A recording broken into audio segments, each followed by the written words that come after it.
Hey YouTubers, today I'm going to show you how to easily check the voltage on your e-bike battery, whether it's 36 volt or 48 volts.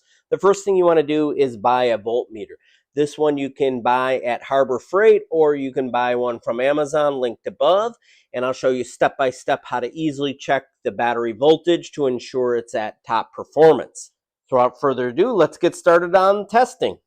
To get started, I want to grab my voltmeter and set it to 200 volts DC, direct current. I could turn the light on so you can easily see the voltage. It also has a little stand on the bottom here like that. And then I'm going to turn over the battery.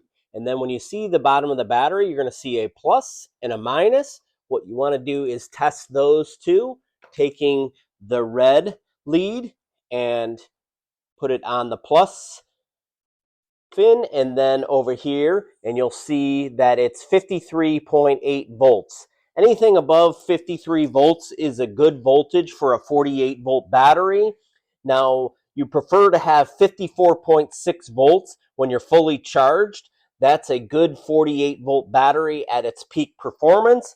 And for a 36 volt battery, you want to see anything above 41 volts, preferably closer to 42 volts for a 36 volt battery. That'll tell you where the battery is. Now, if you have it fully charged for about 6 to 8 hours and you go to test this and the voltage is below the expectations, let's say for a 48 volt battery, I read this and it's only reading, let's say 47 or 51 volts, somewhere in there, it could mean that I have a bad cell or the battery has degraded over the years and it's probably time to start looking for a new battery.